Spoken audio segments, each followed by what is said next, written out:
महागणपतिं मनसा स्मरामि महागणपतिं मनसा स्मरामि वसिष्ठवामदेवादिवन्दितं महागणपतिं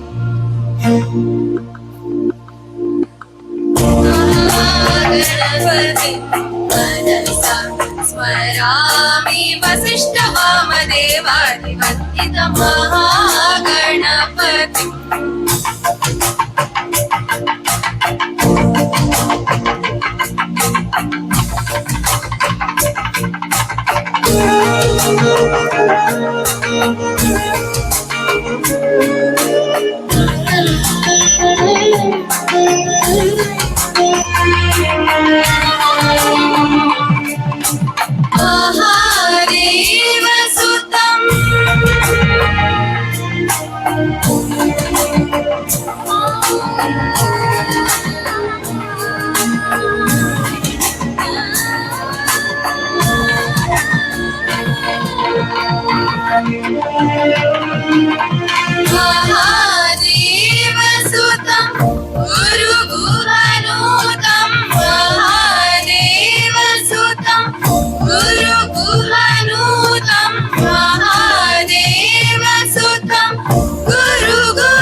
मूषिकवाहनमोदकप्रियं महाकाव्यनाटकादिप्रियं मूषिकवाहनमोदकप्रियं महागणपतिं मनसा स्मरामि. ಸಂಪತ್ ಕುಮಾರ್ ಶೆಟ್ಟಿಯವರು ಸಾಗಿ ಬಂದ ಯಶಸ್ವಿನ ಹಾದಿಗಳು ಬಹುದೂರ. ಗೇರು ಬೀಜ ಸಂಸ್ಕರಣದಲ್ಲಿ ರಾಷ್ಟ್ರ ಅಂತಾರಾಷ್ಟ್ರಗಳು ಪುಟ್ಟ ಊರಾದ ವಂಡಾರನ್ನು ನೋಡಬೇಕು ಎಂಬ ಕನಸಿನ ಗಂಟುಗಳನ್ನು ಹೊತ್ತಂತ ಸಂಪತ್ ಪ್ರತಿಯೊಂದು ಗಂಟುಗಳನ್ನು ಬಿಚ್ಚುವಾಗಲೂ ಕೂಡ ತನ್ನ ಮನದ ಕನಸುಗಳಿಗೆ ಹೊಸ ಅರ್ಥವನ್ನ ಮತ್ತು ಹೊಸ ಭಾಷ್ಯವನ್ನ ಬರೆಯುತ್ತಾ ಬಂದರು. ಸಂಪತ್ ಅವರ ಜೊತೆ ಅವರ ಶ್ರೀಮತಿ ಸೊನಾಲಿ ಎಸ್ ಶೆಟ್ಟಿ ಮತ್ತು ಅವರ ಕುಟುಂಬದ ಎಲ್ಲ ಹಿರಿಯರ ಮತ್ತು ಕಿರಿಯರ ಒಟ್ಟಾರೆಯ ಶ್ರಮಗಳು ಕೂಡ ಇದೆ. ವಿಶಾಲವಾದ ಸಾಮ್ರಾಜ್ಯದ ವಿಸ್ತರಣೆಯನ್ನು ಮಾಡಿಕೊಳ್ಳುತ್ತಾ ತನ್ನ ಒಡಲ ಕಡಲೆಡೆಗೆ ಸಾವಿರಾರು ಜನರಿಗೆ ಉದ್ಯೋಗವನ್ನು ನೀಡುವ ಬೃಹತ್ ಆಲದ ಮರವಂತೆ ಶೋಭಿಸುತ್ತಿರುವ Krishna Prasad group of industries ನಲ್ಲಿ ಹೊಸ ಪರ್ವದ ಆರಂಭವಾಗುತ್ತಿದೆ. ಏಷ್ಯಾ ಖಂಡದಲ್ಲೇ ಪ್ರಥಮ ಬಾರಿಗೆ ವಿಸ್ತಾರವಾದ ಮತ್ತು ದೊಡ್ಡದಾದ ಆಧುನಿಕ ತಂತ್ರಜ್ಞಾನವನ್ನ ಮೈಗೂಡಿಸಿಕೊಂಡಿರುವ Shri Krishna Prasad agro private limited ಇದರ ನೂತನ ಶಾಖೆಯ ಆರಂಭದ ಹೊತ್ತಿಗಾಗಿ ಕ್ಷಣಗಣನೆಯನ್ನು ಆರಂಭಿಸಿಕೊಂಡಿದ್ದೇವೆ. ಈ ಶಿಫ್ಟಿನ ಗತ್ತಿನಲ್ಲಿ ಅವರು ಇಂಡಸ್ಟ್ರಿಗೆ ಬರಬೇಕು ಎನ್ನುವ ಹಾರೈಕೆಯೊಡನೆ ಡಾಕ್ಟರ್ ಮೋಹನ್ ಆಳ್ವಾರ್ ಅವರು ಅವರಿಗೆ ಈ ಕಾರಿನ ಕೀಲಿಕೈಯನ್ನು ಹಸ್ತಾಂತರಿಸಬೇಕು ಎಂಬ ವಿನಂತಿಯನ್ನ ಮಾಡಬಯಸ್ತಾ ಇದ್ದೇನೆ. ಕಂಪನಿಯ ಸೇಲ್ಸ್ ಮ್ಯಾನೇಜರ್ ಆಗಿರುವಂತಹ ಶ್ರೀ ಮೈಕಲ್ ರೋಷನ್ ಇವರನ್ನು ಕೂಡ ವೇದಿಕೆ ಮೇಲ್ಭಾಗಕ್ಕೆ ಬರಮಾಡಿಕೊಳ್ತಾ ಇದ್ದೇನೆ. ಅವರ ಸಂತಸದ ಕ್ಷಣಗಳನ್ನ ಸುಕುಮಾರ್ ಶೆಟ್ಟಿ ಅವರ ಮುಖೇನವಾಗಿ ಅವರು ಕೀಲಿಕೈಯನ್ನು ಪಡೆದುಕೊಳ್ಳುವ ಮೂಲಕವಾಗಿ ಅವರನ್ನು ಗೌರವಿಸ್ತಾ ಇದ್ದೇವೆ. ಕಂಪನಿಯ ಎಲೆಕ್ಟ್ರಿಕಲ್ ಇನ್ಚಾರ್ಜ್ ಪ್ಲಾಂಟ್ ಇನ್ಚಾರ್ಜ್ ಆಗಿರುವಂತ ಇವರನ್ನು ಕೂಡ ಅತ್ಯಂತ ಪ್ರೀತಿಯಿಂದ ಗೌರವಿಸಿಕೊಳ್ತಾ ಅವರಿಗೆ ಕೀಯನ್ನ ಹಸ್ತಾಂತರಿಸ್ತಾ ಇದ್ದೇವೆ. ಪರ್ಚೇಸಿಂಗ್ ವಿಭಾಗದ ಹೆಡ್ ಆಫ್ ದ ಪರ್ಚೇಸಿಂಗ್ ಡಿಪಾರ್ಟ್ಮೆಂಟಿನ ಅಧಿಕಾರಿಯಾಗಿರುವಂತ ಮಿಸ್ ಚಿತ್ರ ಇವರನ್ನ ವೇದಿಕೆ ಮೇಲ್ಭಾಗಕ್ಕೆ ಬರಮಾಡಿಕೊಳ್ತಾ ಕೇಳಿಸಿಕೊಳ್ಳೋಣ. ಈ 5 ಜನರಿಗೆ ಚಪ್ಪಾಳೆಯ ಜೊತೆ ನಮ್ಮ ಅಭಿವಂದನೆಯ ಚಂಡನೆಯ ಮಾರ್ಧನೆಯನ್ನು ಅವರಿಗೆ ಕೇಳಬಯಸ್ತಾ ಇದ್ದೇವೆ. ತಂದೆ ಅಗ್ರಿಕಲ್ಚರ್ ಆಗಿದ್ರು, ತಾಯಿ ಹೌಸ್ ವೈಫ್ ಆಗಿದ್ದವರು. ಮನೆಯಲ್ಲಿ ದನವನ್ನ ಸಾಕಿ ಹಾಲನ್ನ ಡೈರಿ ಕೊಟ್ಟು ಬಂದ ಸಣ್ಣ ಇನ್ಕಮ್ ಅಲ್ಲಿ ಮನೆ ನಡ್ಕೊಂಡು ಹೋಗ್ತಾ ಇದ್ದಂತ ಒಂದು ಪರಿಸ್ಥಿತಿ ನಮ್ದಾಗಿತ್ತು. ಡಿಪ್ಲೊಮಾ ಎಜುಕೇಶನ್ ನ ಕಂಪ್ಲೀಟ್ ಮಾಡಿದೆ. ಅದಾದ್ಮೇಲೆ ನಾನು ಕೆಲಸವನ್ನ ಹುಡುಕ್ತಾ ಬೆಂಗಳೂರಿಗೆ ಪ್ರಯಾಣ ಮಾಡಿದಾಗ ಗೊತ್ತಾಯ್ತು ಜೀವನ ಅಂದ್ರೆ ಏನು ಅಂತ. ಅವಾಗ್ಲೇ ಒಂದು ತುಡಿತ ಕಾಡ್ತಾ ಇತ್ತು, ಜೀವನದಲ್ಲಿ ಏನಾದ್ರೂ ಮಾಡಬೇಕು, ಏನಕ್ಕೆ ಅದಕ್ಕೊಂದು ಅವಕಾಶಗಳಿಗೆ ಹುಡುಕ್ತಾ ಹೋಗ್ತಾ ಇದ್ದೆ. ಆ ಒಂದು ಅವಕಾಶ ಅನ್ನುವಂಥದ್ದು 2012ರಲ್ಲಿ ನನಗೆ ಒದಗಿ ಬಂತು. ಗೇರು ಬೀಜ ವ್ಯವಸ್ಥೆ ಅಂದ್ರೆ ಏನಂತ ನನಗೆ ಗೊತ್ತಿಲ್ಲದೆ ಇರುವ ಒಂದು ಹಂತದಲ್ಲಿ ನಾನು ಗೇರು ಬೀಜ ಇಂಡಸ್ಟ್ರಿಯನ್ನ ಆರಂಭ ಮಾಡಿದ್ವಿ. ಒಂದು ಇಂಡಸ್ಟ್ರಿ ಆರಂಭ ಮಾಡಬೇಕು ಅಂದಾಗ ಕ್ಯಾಪಿಟಲ್ ಬೇಕು. ಅವಾಗ ಹಾಲಾಡಿ ಶ್ರೀನಿವಾಸ್ ಶೆಟ್ಟಿ ಅವರು ಕರೆದು 2 ಲಕ್ಷ ರೂಪಾಯಿಯನ್ನ ನನ್ನ ಕೈ ಕೊಟ್ರು. ಅದೇ ನನ್ನ ಮೂಲ ಬಂಡವಾಳ ಆಗಿತ್ತು. 2012ರಲ್ಲಿ ಆರಂಭ ಮಾಡಿದಾಗ ನನ್ನ ಕೈ ಹಿಡಿದು ಮುನ್ನಡೆಸಿದವರು ಶ್ರೀಯುತ ಶಶಿಧರ್ ಶೆಟ್ರು, ನಾಗರಾಜ್ ಶೆಟ್ಟಿ ಅವರು, ಮತ್ತೆ ನಮ್ಮ ಫೇವರೇಟ್ ಕ್ಯಾಶ್ಯೂಸಿನ ಶಂಕರ್ ಹೆಗ್ಡೆ ಅವರು. ಅಲ್ಲಿಂದ ಆರಂಭ ಆದಂತದ್ದು ನನ್ನ ಜರ್ನಿ. 15ರಿಂದ 16 ಗಂಟೆ ಕೆಲಸವನ್ನ ಮಾಡ್ತಾ ನಮ್ಮ ಸಂಸ್ಥೆಯನ್ನ ಮುಂದಕ್ಕೆ ನಡೆಸ್ಕೊಂಡು ಹೋಗ್ತಾ ಇದ್ವಿ. ಇವತ್ತು ಅದೇ ಕೃಷ್ಣ ಪ್ರಸಾದ್ ಅನ್ನುವಂಥದ್ದು 12ರಲ್ಲಿ 10 ಜನರಿಂದ ಆರಂಭ ಆದಂತ ಸಂಸ್ಥೆ ಇವತ್ತು 3,500 ಜನರಿಗೆ ಉದ್ಯೋಗವನ್ನು ನಾವು ನೀಡಿದ್ದೀವಿ. ಸುಮಾರು ವಾರ್ಷಿಕ 425 ಕೋಟಿಗಳಷ್ಟು ವ್ಯವಹಾರವನ್ನ ನಾವು ನೋಡ್ಕೊಂಡು ಬರ್ತಾ ಇದ್ವಿ.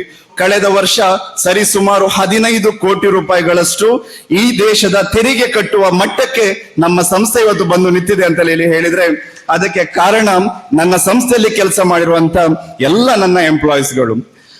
ನನಗೆ ಇವತ್ತಿರುವಂತ ವಿಷನ್ ಈ ಜಿಲ್ಲೆಯಲ್ಲಿ ಸುಮಾರು 7,000 ಜನರಿಗೆ ಎಂಪ್ಲಾಯ್ಮೆಂಟ್ ಕ್ರಿಯೇಟ್ ಮಾಡ್ಲಿಕ್ಕೆ ನಾನು ಏನ್ ಮಾಡ್ಬೋದು, ಅದಕ್ಕೋಸ್ಕರ ಇವತ್ತು ನಾನು ಕೆಲಸ ಮಾಡ್ಕೊಂಡು ಹೋಗ್ತಾ ಇದ್ದೀನಿ. ಅದ ಜೊತೆಯಲ್ಲಿ 2024ರ ಹೊತ್ತಿಗೆ ನನಗೆ ಅನಿಸಿರುವಂತದ್ದು ನಾವ್ಯಾಕೆ ಚಾರಿಟಿ ಮಾಡಬಾರ್ದು. ಅದಕ್ಕಾಗಿ ನಾನು ಕೃಷ್ಣ ಪ್ರಸಾದ್ ಫೌಂಡೇಶನ್ ನಾವು ಆರಂಭ ಮಾಡಿದ್ವಿ. ಅದರ ಜೊತೆಯಲ್ಲಿ ಒಂದಷ್ಟು ಕಲೆಗಳು, ಕಲ್ಚರ್, ಯಾವ ಕಲೆ ಉಡುಪಿ ಜಿಲ್ಲೆಯಲ್ಲಿ ಆರಂಭ ಆಯಿತು ಆ ಕಲೆ ಉಡುಪಿಯಲ್ಲಿ ನಶಿಸಿ ಹೋಗ್ತಾ ಇದೆ. ಆ ಕಲೆನ ನಾನು ರೀಚ್ ಆಗ್ಬೇಕಂತ ಅಂದಾಗ ನನಗೆ ಸಾಥ್ ಕೊಟ್ಟವರು ಜನಾರ್ದನ್ ರಾವ್ ಅವರು. ಈಗ ನನ್ನ ಫೌಂಡೇಶನ್ ನ ಆಶಯ ಎಜುಕೇಶನ್ ಮತ್ತೆ ಕಲ್ಚರ್ ಅನ್ನುವಂತ ಧ್ಯೇಯ ಇಟ್ಕೊಂಡು ನಾವು ಮುಂದಕ್ಕೆ ಹೋಗ್ತಾ ಇದ್ದೀವಿ. ಯಾವಾಗ್ಲೂ ಸಾವು ಅನ್ನುವಂಥದ್ದು ಹಬ್ಬವಾಗಿ ಬಂದ್ರೆ ಅಥವಾ ಆ ಸಾವು ಬಂದಾಗ ನಾವು ಅದನ್ನ ಅಕ್ಸೆಪ್ಟ್ ಮಾಡು, ಅದನ್ನ ತೃಪ್ತಿಯಿಂದ ಒಪ್ಕೊಳ್ಳುವಂತ ಒಂದು ಹಂತಕ್ಕೆ ನಾವು ಬೆಳೆದು ಅದನ್ನ ಒಪ್ಕೊಳ್ಳುವಂತ ಒಂದು ಜೀವನ ನಮ್ದಾಗ್ಬೇಕು ಅನ್ನುವಂತ ವಿಚಾರ ಇಟ್ಕೊಂಡು ಮುಂದಿನ ದಿನದಲ್ಲಿ ಒಂದು 1000 ಕುಟುಂಬಗಳಿಗೆ ನನ್ನಿಂದ ಒಳ್ಳೇದಾಗ್ಬೇಕು, ಅವರ ಮನೆ ಬೆಳಕಾಗ್ಬೇಕು ಅನ್ನುವಂತ ಆಶಯ ಇಟ್ಕೊಂಡು ಸಂಸ್ಥೆನ ನಡೆಸ್ಕೊಂಡು ಹೋಗ್ತಾ ಇದ್ದೇನೆ. ಜೊತೆಗೆ ಅದರ ಫೌಂಡೇಶನ್ ಕೂಡ ನಾನು ನಡೆಸ್ಕೊಂಡು ಹೋಗ್ತಾ ಇದ್ದೇನೆ. ಇನ್ನೂ ಕೂಡ ಬಹಳಷ್ಟು ಜನರಿಗೆ ಉದ್ಯೋಗ ಅವಕಾಶಗಳನ್ನ ಈ ಜಿಲ್ಲೆಯಲ್ಲಿ ಕಲ್ಪಿಸಿ ಕೊಡ್ಬೇಕನ್ನುವಂತ ಕನಸನ್ನು ಇಟ್ಕೊಂಡು ನಾವು ಮುಂದೆ ಹೋಗ್ತಾ ಇದ್ದೀವಿ. ನಿಮ್ಮೆಲ್ಲರ ಸಂಪೂರ್ಣವಾದ ದೈವಾನುಗ್ರಹ. ನಾನು ಮಾಡ್ತೇನೆ ಪರಿಶ್ರಮ ಅದೆಲ್ಲ ಶೂನ್ಯ. ಪರಮಾತ್ಮನ ಪೂರ್ಣಾನುಗ್ರಹ ಇದ್ರೆ ಮಾತ್ರ ಏನಾದರೂ ಯಶಸ್ಸು ಮಾಡು. ಅದು ಸಂಪತ್ ಶೆಟ್ಟರಿಗೆ ದೇವರು ಕೈ ಹಿಡಿದು ಮೇಲೆ ನೆಲೆಸಿದ್ದಾರೆ. ಯಾಕಂದರೆ ಇತ್ತೀಚಿನ ದಿನಗಳಲ್ಲಿ ಯಾವ ಉದ್ಯೋಗವನ್ನು ಮಾಡ್ಬೋದು. ಸಂಪತ್ತವರಿಗೆ ಬಹುಮುಖವಾದಂಥ ಆಲೋಚನೆ ಇದೆ. ನಾನು ಸಮಾಜದಲ್ಲಿ ಹುಟ್ಟಿ ಸಮಾಜದ ಜನರಿಗೆ ನನ್ನಿಂದ ಏನಾಗಬೇಕು ಎನ್ನುವ ಮತ್ತೊರ ಆಲೋಚನೆ ಇದೆ. ಬೇರೆ ಯಾವುದೇ ಮಾಡಿದರೂ ಇಷ್ಟು ಜನರಿಗೆ ಉದ್ಯೋಗ ಕೊಡಲಿಕ್ಕೆ ಅವಕಾಶ ಇಲ್ಲ. ಈ ಕ್ಯಾಶುವಲ್ಲಿ ಭಾಳಷ್ಟು ಜನರಿಗೆ ಸಮಾಜದ ಕಟ್ಟ ಕಡೆಯ ಜನರನ್ನು ಉನ್ನತೀಕರಣಗೊಳಿಸುವ ಮಹತ್ತರ ಸಾಧನೆ ಈ ಕ್ಯಾಶ್ಯೂ ಫ್ಯಾಕ್ಟ್ರಿಯಿಂದ ಆಗತ್ತೆ. ಇದು ಏಷ್ಯಾದಲ್ಲಿ ದೊಡ್ಡ ಯೂನಿಟ್ ಆಗಿದೆ. ಹಾಗೆ ಬ್ರಹ್ಮಾವರದಲ್ಲಿ ಯೂನಿಟ್ ಇದೆ, ವಂಡಾರಲ್ಲಿದೆ. ಇವರೆಲ್ಲ ಯೂನಿಟು ಯಶಸ್ಸಾಗಬೇಕಾದ್ರೆ ಪರಿಶ್ರಮ ಭಾಳ ಹೆಚ್ಚಿದೆ. ಇವರ ಕೆಲಸಗಾರರ ಪ್ರೀತಿ, ಆ ಕೆಲಸಗಾರರು ಇವರ ಮೇಲಿಟ್ಟ ಪ್ರೀತಿ, ಇದೆಲ್ಲ ಸಂಸ್ಥೆಯ ಇದಕ್ಕೆ ನಾಂದಿಯಾಗಿದೆ. ಗೇರು ಉದ್ಯಮ ಅಂತ ಹೇಳಿದ್ರೆ ಇದೊಂದು ತಂತಿಯ ಮೇಲಿನ ನಡಿಗೆ.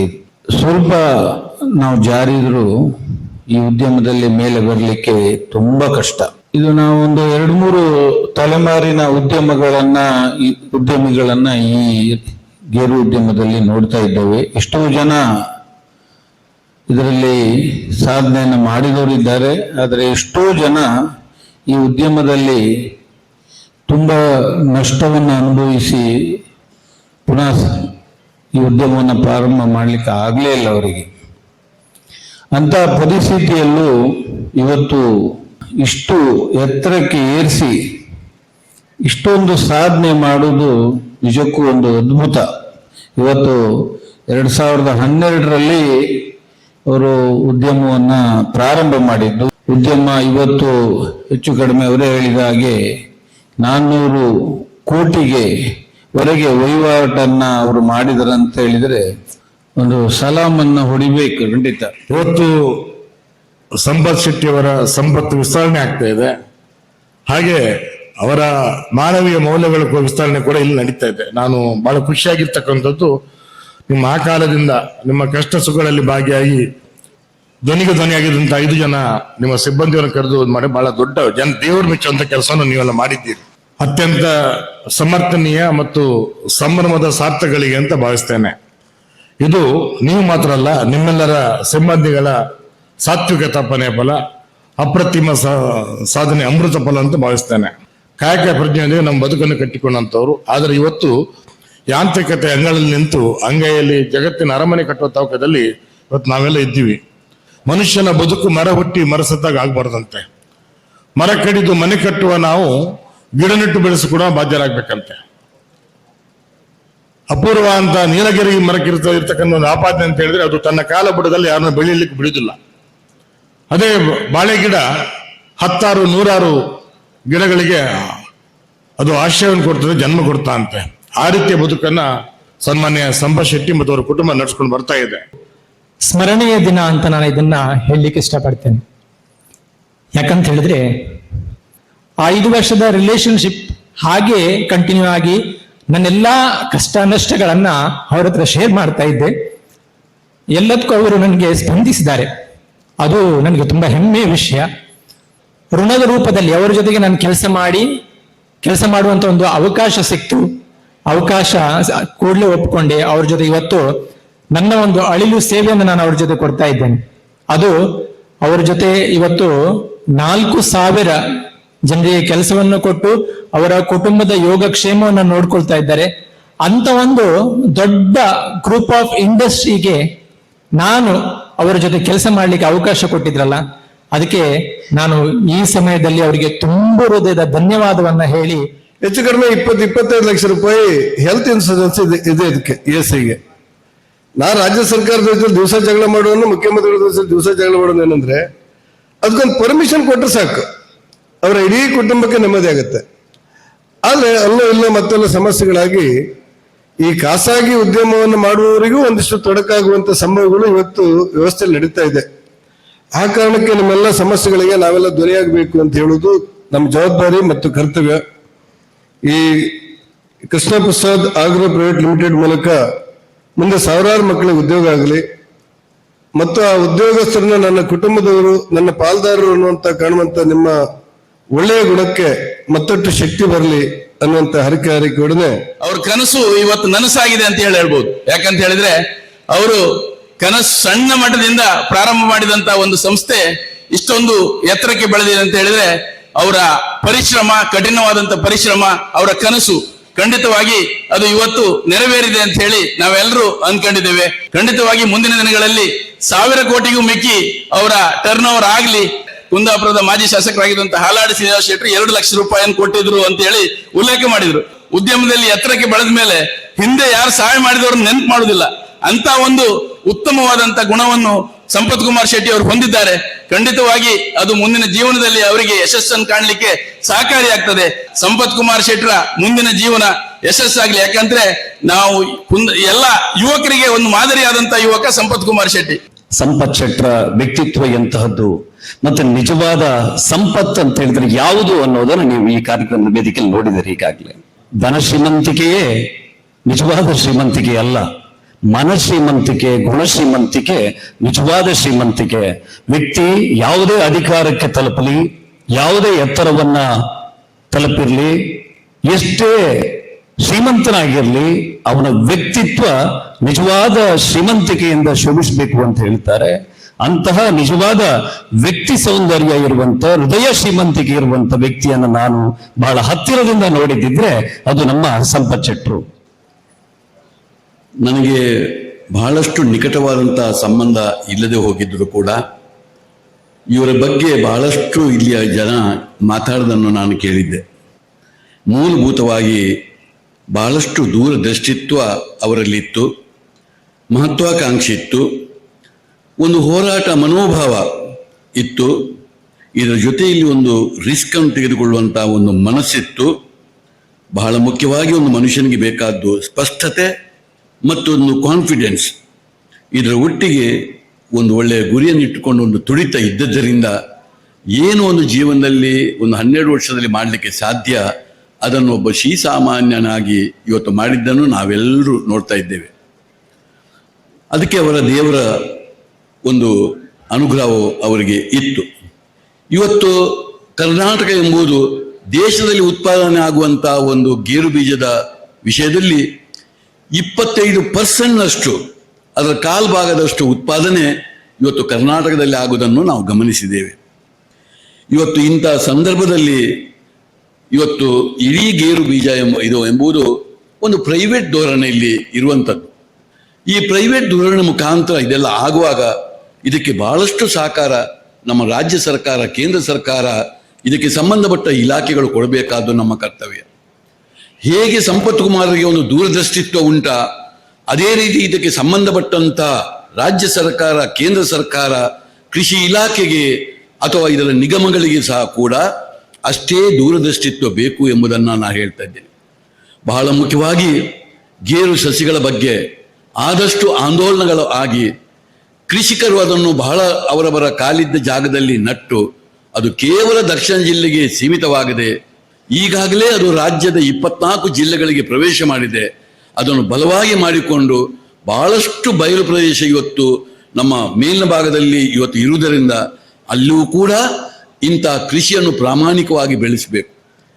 ಕೇವಲ ನಿಗಮಗಳು ಕೆಂಪುಗೂಟದ ಒಂದು ಲೈಟನ್ನು ಹಾಕ್ಕೊಂಡು ಕಾರಿನಲ್ಲಿ ತಿರುಗುವುದೇ ಮಾತ್ರ ಅಲ್ಲ, ಅದಕ್ಕೆ ಸರಿಯಾಗಿ ಇಲ್ಲದಂಥ ಮನುಷ್ಯರನ್ನೇ ಅದಕ್ಕೆ ಒಂದು ಯಾವುದೋ ಒಂದು ಕೃಪೆಯಿಂದ ನೇಮಕ ಮಾಡುವುದಲ್ಲ, ಅವರು ಸರಿಯಾಗಿ ಇದನ್ನು ಆಲೋಚನೆ ಮಾಡಬೇಕು. ರಾಜ್ಯ ಸರ್ಕಾರ, ಕೇಂದ್ರ ಸರ್ಕಾರಗಳು ಕೂಡ ಈ ಕೃಷಿಯ ಬಗ್ಗೆ ಬಹಳಷ್ಟು ಆಲೋಚನೆ ಮಾಡಬೇಕು. ಮಾಡಿಕೊಂಡು ನಮ್ಮ ರಾಜ್ಯದಲ್ಲಿ, ನಮ್ಮ ದೇಶದಲ್ಲಿ ಇವತ್ತು ಇದನ್ನು ಸರಿಯಾಗಿ ಬೆಳೆಸಿಕೊಂಡು ಹೋದರೆ ಇದರಲ್ಲಿ ಬಹಳ ದೊಡ್ಡ ಫ್ಯೂಚರ್ ಇದೆ. ಅದು ಎಂದೂ ಸವಕಲು ನಾಣ್ಯ ಆಗಲಿಕ್ಕೆ ಸಾಧ್ಯವೇ ಇಲ್ಲ. ಇದರಲ್ಲಿರುವಂಥ ಕೇವಲ ನಾವು ಬೀಜದ ಬಗ್ಗೆ ಮಾತ್ರ ಮಾತಾಡ್ತೇವೆ, ಹಣ್ಣಿನ ಬಗ್ಗೆ ನಾವು ಮಾತಾಡೋದಿಲ್ಲ.